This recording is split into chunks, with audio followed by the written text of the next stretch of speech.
Hello students, I am Kalpana Mishra. Welcome back to my YouTube channel. Students, इसके previous video में हम इस chapter के question answer half कर चुके थे। आज हमने स्टार्ट करना है पेज नंबर 9 के क्वेश्चन। आज मैं स्टार्ट करने जा रही हूँ क्लास 9 साइंस चैप्टर 1 का पेज नंबर 9 के क्वेश्चंस। ठीक है, इसके पहले मैंने आपको जो थे क्वेश्चंस वो करवा दिए हैं प्रीवियस वीडियो में। अगर आपने नहीं देखा है तो आप चैनल पे जाके क्लास 9 साइंस की प्लेलिस्ट चेक करना, चैप्टर 1, और उसमें आपको चैप्टर के जो है सीरीज़ वाइज मिल जाएगा पूरा एक्सप्लेनेशन भी और क्वेश्चन आंसर्स भी। ठीक है, तो ये सेकंड पार्ट है क्वेश्चन का। मैं कोशिश करूँगी इसमें आपकी सारे क्वेश्चंस कंप्लीट कराने की। तो चलिए स्टार्ट करते हैं हम क्वेश्चन नंबर 1। फर्स्ट क्वेश्चन है आपका, convert the following temperature into Celsius. आपने अगर चैप्टर अच्छे से समझा होगा तो आपको ये पता लग गया होगा कि हम किस तरीके से केल्विन को सेल्सियस में चेंज करेंगे। केल्विन को सेल्सियस में आपको 300 केल्विन दिया है, उसको सेल्सियस में चेंज करना है तो आपने क्या करना है, 273 को माइनस कर देना है। ठीक है, जो आंसर आएगा वो आपका क्या आ जाएगा, सेल्सियस में।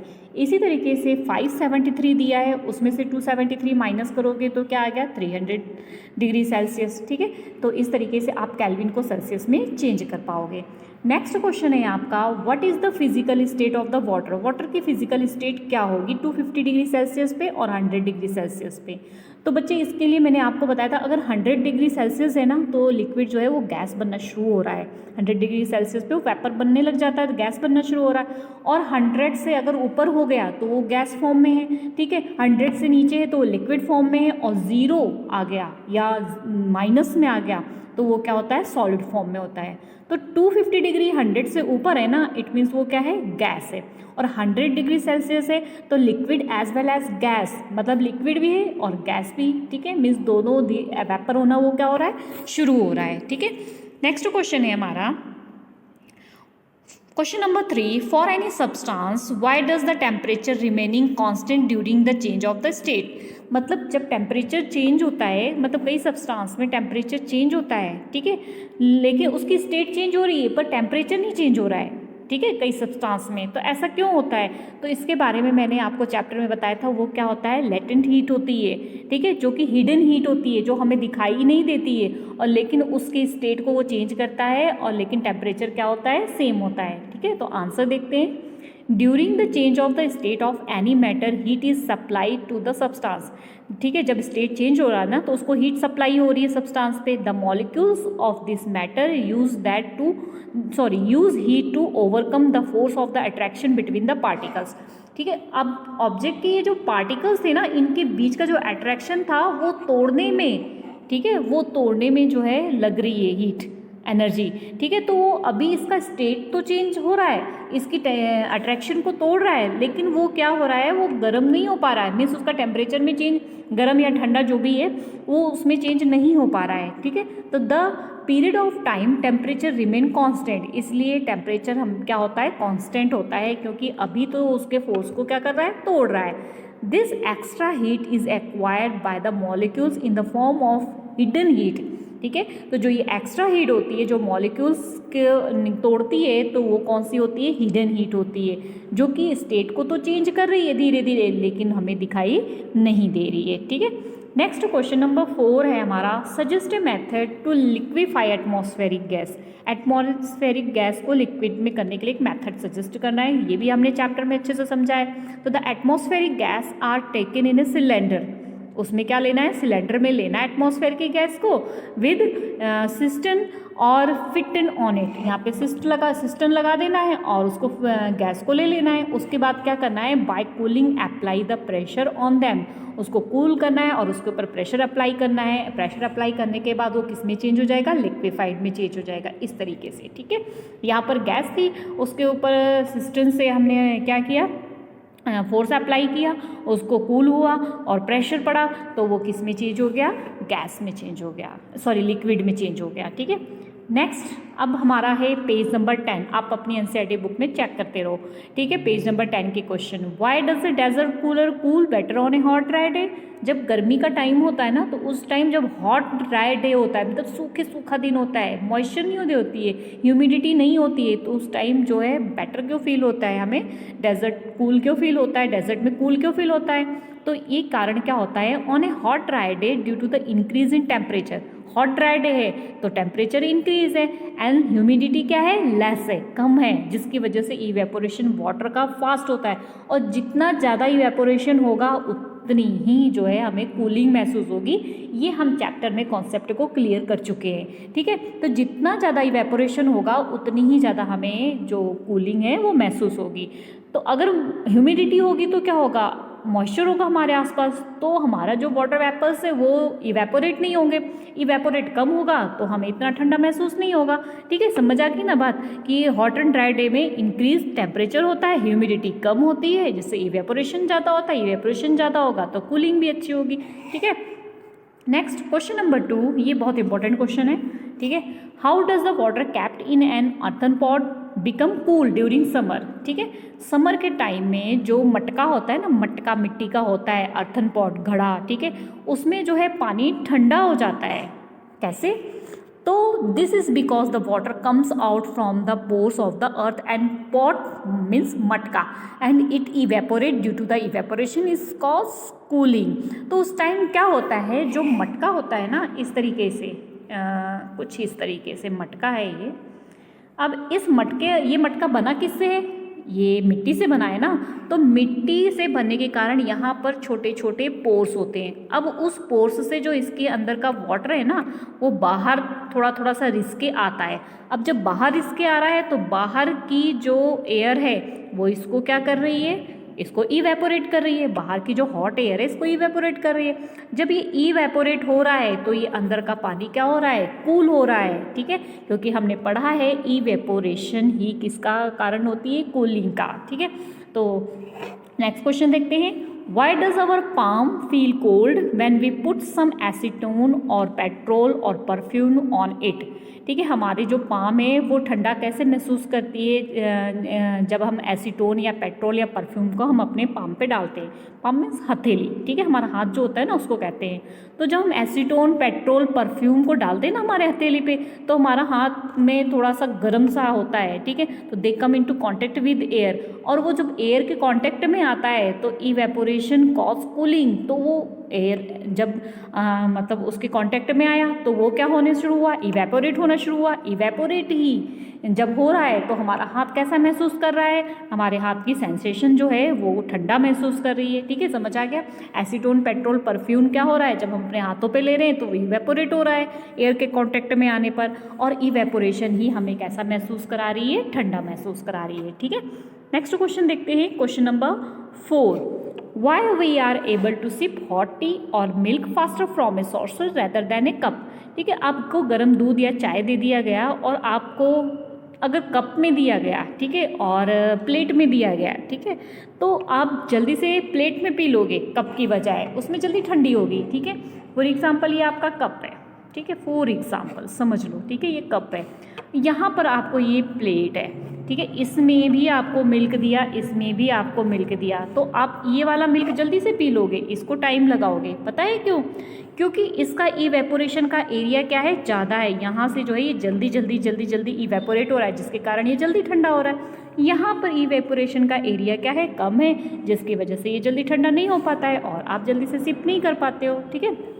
तो हम आंसर देखेंगे, because a saucer provide more surface area than the cup for the evaporation of the liquid into vapour and it cause more cooling effect, कि सॉसर जो है वो ज़्यादा प्रोवाइड करता है सरफेस एरिया इवेपोरेशन का, इसलिए उसमें जल्दी ठंडक हो जाती है, ठीक है।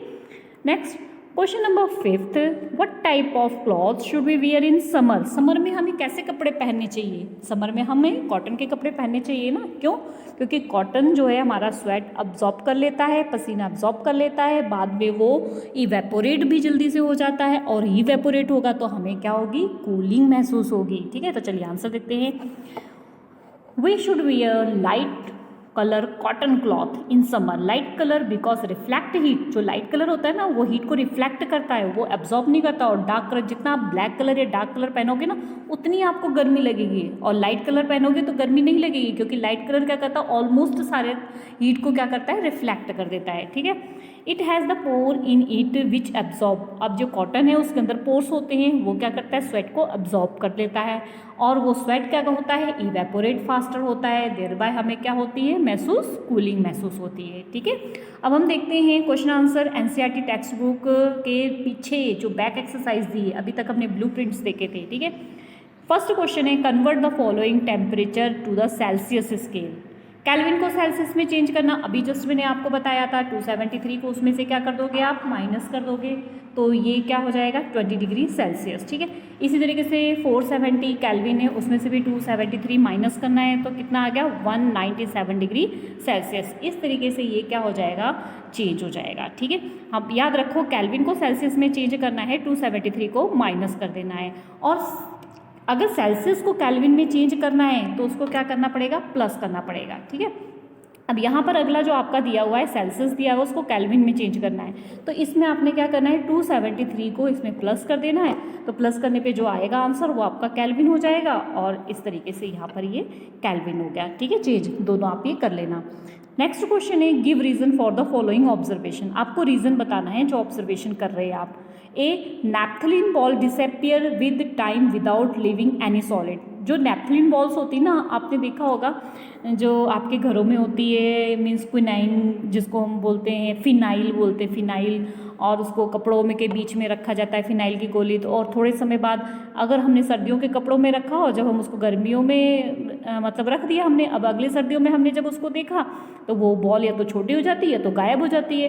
तो ऐसा क्यों होता है कि वो जब सॉलिड हमने रखा वो लिक्विड बने बिना क्या हो गई, गायब हो गई, नैप्थलीन बॉल डिसअपियर हो गई कुछ टाइम बाद। तो इसके लिए हम देखते हैं answer, naphthalene ball disappear with time without leaving any solid because naphthalene balls sublim and directly change into vapor state without leaving any solid।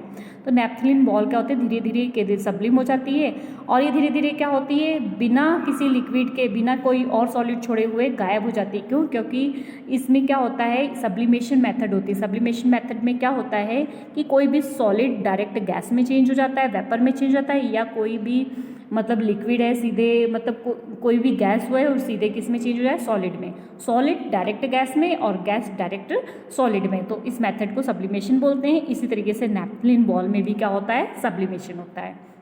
Next question है we can get the smell of perfume sitting several metre away. हम perfume की smell को दूर बैठे भी सूंघ लेते हैं। क्यों, we can get the smell of perfume sitting several meter away because perfume contain volatile solvent and diffuse faster can reach people sitting several meter away। क्योंकि परफ्यूम में क्या होता है, सॉल्वेंट ऐसा होता है कि एक गंध मिली हुई होती है जिसके, और उसका डिफ्यूजन फास्टर होता है, मीन्स वो एयर के साथ जल्दी से मिक्स हो जाती है और आगे आगे आगे भागने लग जाती है, जिससे हमारे पास तक पहुंच जाती है।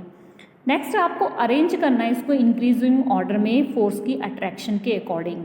ठीक है, तो हमें पता है कि फोर्स में अट्रैक्शन किस में ज़्यादा होता है, सॉलिड में। ठीक है, लिक्विड में उससे कम होता है, गैस में उससे भी कम होता है। ठीक है, तो अब इसमें ये किस हिसाब से करनी, इंक्रीजिंग, तो हमें सबसे कम वाला लेना है। सबसे कम किस में होती है, गैस में होती है ना, तो यहाँ पर गैस क्या है, ऑक्सीजन। ठीक है, उसके बाद क्या है, वाटर लिक्विड, और सबसे ज़्यादा किस में होगी, शुगर में। ठीक है, next question what is the physical state of the water, जिसमें कि मैंने आपको बताया था अगर 100 डिग्री से नीचे है तो वो क्या होता है, लिक्विड होता है, 100 से ऊपर है तो वो क्या होता है, वेपर होता है, और 0 या फिर माइनस में है तो वो क्या होता है, सॉलिड। तो 25 डिग्री सेल्सियस आपको पता लग गया, लिक्विड। ठीक है, 0 डिग्री सेल्सियस सॉलिड भी हो सकता है, लिक्विड भी हो सकता है, क्योंकि वहाँ पे लेटेंट हीट काम करती है। ठीक है, 100 डिग्री सेल्सियस लिक्विड भी हो सकता है, गैस भी हो सकता है। ठीक है, ये दो याद रखना है आपने, यहाँ पे लिक्विड भी हो सकता है और गैस भी हो सकता है। ठीक है, next give 2 reason to justify. अब आपने रीजन को जस्टिफाई करना है। Water at room temperature is a liquid. ठीक है, वाटर है वो रूम टेम्परेचर पे है। ठीक है, फ्रिज में नहीं है, रूम टेम्परेचर पे, तो वो लिक्विड है। ऐसा क्यों, water at room temperature is a liquid because it's freezing point is 0 degree Celsius and boiling point is 100 degree Celsius. जो हमारा रूम टेम्परेचर है अगर 0 डिग्री सेल्सियस होगा तब तो वो सॉलिड हो जाएगा। ठीक है, और अगर 100 डिग्री सेल्सियस पे होगा तो वो वेपर बनना शुरू हो जाएगा, और हमारे जो एटमॉस्फेयर है उसके अकॉर्डिंग वाटर क्या है, लिक्विड है। ठीक है, next an iron almirah is a solid at room temperature. जो आयरन एल्मीरा है वो सॉलिड है रूम टेम्परेचर पे। An iron almirah is a solid at room temperature because melting point of the iron is high. Iron का melting point क्या होता है, high होता है। इतनी जल्दी रूम टेम्परेचर पे वो गर्म होकर मेल्ट नहीं होने हो जाएगी, पिघल नहीं जाएगी। जब पिघलेगी तभी तो लिक्विड में आएगी। ठीक है, समझ आ गया। Next question Why is ice at 273 Kelvin more effective is cooling than water at the same temperature? जो आइस है ना 273 केल्विन पर कूलिंग होती है, ठीक है, और वाटर के समान जितना वाटर में कूलिंग होती है ना उतना ही, क्यों? तो ice 273 kelvin will absorb heat energy और लैटेंट हीट, मतलब वो आइस तो है पर उसके अंदर कौन सी एनर्जी है? लैटेंट हीट है, ठीक है, और form the medium of the overcome the fusion of the become water, और वो क्या हो रहा है? धीरे धीरे वाटर में फ्यूज हो रहा है। Hence the cooling effect of the ice is more than the water at same temperature because water does not absorb this extra heat from the medium. तो इस टाइम क्या होता है, जो कूलिंग इफेक्ट होता है आइस का वो क्या होता है? वाटर से ज़्यादा होता है, क्योंकि वो जो है एक्स्ट्रा हीट को एब्जॉर्ब नहीं किया होता है, ठीक है। Next, what produce more several burn, boiling water और स्टीम? भाप से, जो भाप निकलती है ना स्टीम, उससे ज़्यादा जलन होती है या फिर गर्म पानी से होती है, ठीक है। तो आप कभी जले हो तो आप बताओ, और थैंक गॉड ना जलो, ज़्यादा अच्छा है, ठीक है, ध्यान से काम करना है कोई भी। Steam eight 100 degree Celsius will produce more several burn, steam में ज़्यादा होती है, क्यों? क्योंकि इसके अंदर एक्स्ट्रा हीट, हिडन हीट होती है, ठीक है, लैटेंट हीट होती है, बॉइलिंग वाटर में ये नहीं होती है, ठीक है, क्योंकि स्टीम में क्या हो रहा है? वाटर से स्टीम बन रहा है, तो उसके अंदर हिडन हीट है जिसकी वजह से हम चल सकते हैं ज़्यादा, ठीक है। तो समझ आ गया आपको। नेक्स्ट है आपका ये क्वेश्चन, ये कई बार एग्जाम में इस तरीके का डायग्राम आ जाता है, इसको आपने कंप्लीट करना होता है, ठीक है। तो यहाँ पर आपको पता है सॉलिड से लिक्विड में, ठीक है, चेंज होगा, सॉलिड से गैस में चेंज होगा, तो वो कौन सी प्रोसेस होगी? यहाँ पर ई लिखा हुआ है, तो ई में हमने क्या लिखना है? सब्लिमेशन, क्योंकि सॉलिड डायरेक्ट गैस में सब्लिमेशन से ही चेंज होता है, और गैस डायरेक्टली सॉलिड में किससे चेंज होती है? वो भी सब्लिमेशन से, ठीक है। तो ये तो आपने फिल कर लिया। नेक्स्ट, अगर आपको दिया है सॉलिड से लिक्विड, एरो जा रहा है ना, सॉलिड से लिक्विड, तो वो क्या होता है? लिक्विफिकेशन, या हम मेल्टिंग बोल सकते हैं, या हम फ्यूजन बोल सकते हैं, ठीक है, जो भी मर्जी। उसके बाद बी का आपने क्या करना है? वेपोराइजेशन, क्योंकि वो क्या रहा? लिक्विड गैस में चेंज हो रहा है, वेपोराइजेशन या फिर इवेपोरेशन। अब सी जो है आपका लिक्विड से सॉलिड में जा रहा है, तो लिक्विड अगर सॉलिड में जा रहा है तो वो क्या होगा? सॉलिडिफिकेशन, और अगर गैस जो है वो लिक्विड में जा रही है तो वो क्या होगा? कंडेंसेशन, ठीक है। तो याद रखो, ठीक है। यहाँ पर जो है ये आपका गलत हो गया, यहाँ पर आपने क्या करना है? डी कर लेना है। डी में आपका हो जाएगा गैस से लिक्विड कंडेंसेशन, और यहाँ पर आपने क्या करना है? सी में क्या होगा? लिक्विड से सॉलिड में सॉलिडिफिकेशन। तो ये आपने ध्यान रखना है कि आपका डायग्राम जिस भी तरीके से आया आपको पता होना चाहिए कि कौन किस फॉर्म में जाएगा, तो हमने क्या फिल करना है, ठीक है। सॉलिड से अगर लिक्विड में जा रहा है तो लिक्विडिफिकेशन, मेल्टिंग या फिर फ्यूजन, ठीक है, और लिक्विड से गैस की तरफ जा रहा है तो वेपोराइजेशन या फिर इवेपोरेशन।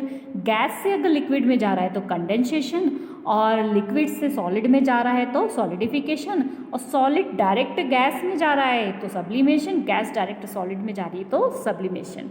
ओके स्टूडेंट्स, ये क्वेश्चंस हमारे इस चैप्टर के ख़त्म हो गए हैं। तो अगर आपको ये चैप्टर और इसके क्वेश्चन आंसर्स अच्छे से समझ आ गए हैं तो वीडियो को प्लीज़ लाइक कर देना, और चैनल पे मेरे अगर नए हैं तो चैनल को सब्सक्राइब कर देना, और बेल आइकन को दबाना मत भूलना, ताकि मेरी वीडियो का नोटिफिकेशन आपके पास तक जल्दी से पहुँच जाए। और ये चैप्टर अगर आपने नहीं देखा है ना पूरा सीरीज़ से, तो आपने क्या करना है? चैनल पे जाना है, प्लेलिस्ट क्लास 9 साइंस चैप्टर 1 या क्लास 9 साइंस के प्लेलिस्ट को ओपन करना है, वहाँ पे आपको ये चैप्टर सीरीज से मिल जाएगा। आपने चैप्टर भी समझ लेना है और क्वेश्चन आंसर्स भी समझ लेना है। ओके स्टूडेंट, मिलते हैं नेक्स्ट वीडियो में, तब तक के लिए बाय बाय।